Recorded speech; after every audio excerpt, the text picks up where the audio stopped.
Bonjour Monsieur Nebo, vous avez fait aujourd'hui une présentation du centre climatique centre de compétences de changement climatique. Est-ce que vous pouvez nous faire une déclaration par rapport à ce sujet?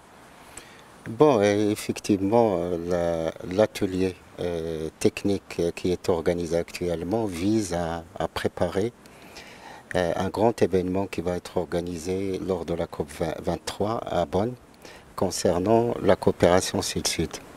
Et la coopération Sud-Sud actuellement dans le cadre même des objectifs de développement durable que dans le cadre également de l'implémentation de l'accord de Paris constitue un levier important pour l'accélération de la mise en œuvre. Et tout le monde sait que maintenant les changements climatiques, les objectifs sont très clairs.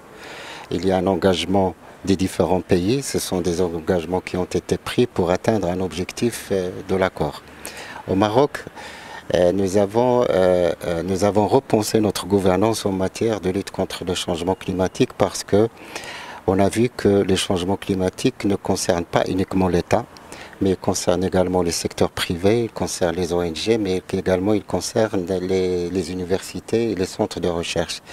Donc, et pour cela, il y avait l'organisation d'un cadre qui permet de réunir ces 4 collèges, et c'est le 4C, Centre de compétences climat, sous forme d'un groupement d'intérêt public. Et l'objectif de ce centre, la mission de ce centre plutôt, il est très clair. C'est mobiliser l'expertise climat.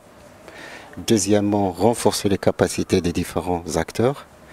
Troisièmement, impulser une dynamique des plans et programmes et stratégies climat au Royaume. Et quatrièmement, repositionner l'expertise marocaine à l'international.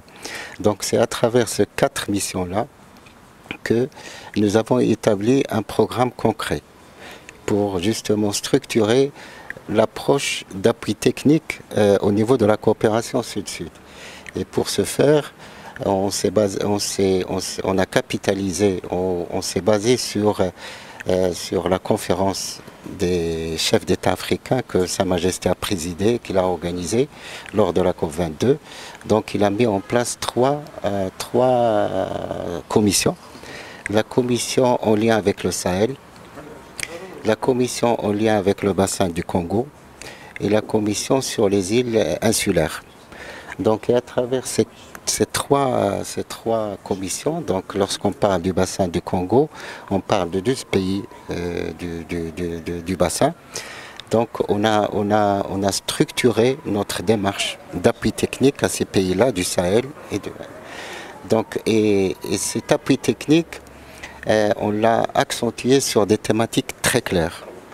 La thématique est la thématique de la transparence. Pourquoi la transparence? Parce que lorsqu'on est dans une logique mondiale, il est impératif de mettre en place des instruments de transparence très clairs. La transparence, ce n'est pas dans la gestion, mais dans la comptabilité des efforts.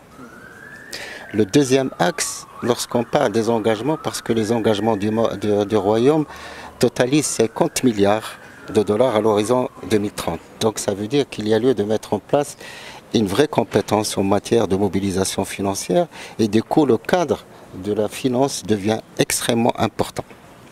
Le troisième axe sur lequel également on travaille, c'est l'axe programmatique, c'est-à-dire les programmes à l'intérieur de nos engagements. Et les programmes, ils sont de deux types, l'adaptation et l'atténuation à travers des projets concrets. Donc ces programmes-là demandent quoi? Demandent à structurer ces différents projets pour qu'ils soient des projets bancables. Et du coup, on pourrait mobiliser facilement la communauté internationale vis-à-vis de la finance. Donc c'est à travers de ces triptyques-là que nous sommes en train de travailler et de structurer notre coopération Sud-Sud à travers les pays que j'ai cités auparavant. En fait, on a vu qu'aujourd'hui, l'objectif de cet atelier, c'est de développer cette coopération Sud-Sud pour remplacer la traditionnelle coopération Nord-Sud. C'est dans ce cadre que vous avez présenté le centre 4C et ce centre de compétences. Juste une question, est-ce que vous avez déjà pensé à une démarche pour partager ce retour sur expérience qui est assez important en termes de gouvernance avec les pays africains et les pays du Sud?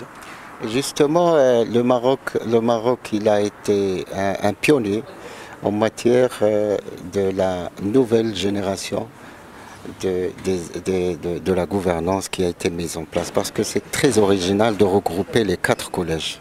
Ce n'est pas simple et c'est très pionnier au fait. Donc nous, il y a beaucoup de pays qui sollicitent le Maroc de les aider dans cette configuration. Mais il ne faut pas oublier que le Maroc il est très fort par ses institutions, par ses stratégies. Nous avons passé une phase, plusieurs phases le Maroc a passé. Il y a une phase de lancement des stratégies qui ont structuré. Maintenant, nous sommes dans une phase de gouvernance, de la bonne gouvernance, à travers la nouvelle constitution, à travers la stratégie nationale de développement durable. Donc nous sommes dans une refonte de cadre de gouvernance au Maroc qui fait que le Maroc a pris cet avantage. C'est-à-dire nous avons récolté ce que nous avons cultivé en fait. Et c'est pour cela que nous sommes actuellement dans une assise très forte qui permet de placer le Maroc au cœur de la dynamique mondiale en matière des objectifs de développement durable et les changements climatiques. Merci beaucoup, monsieur.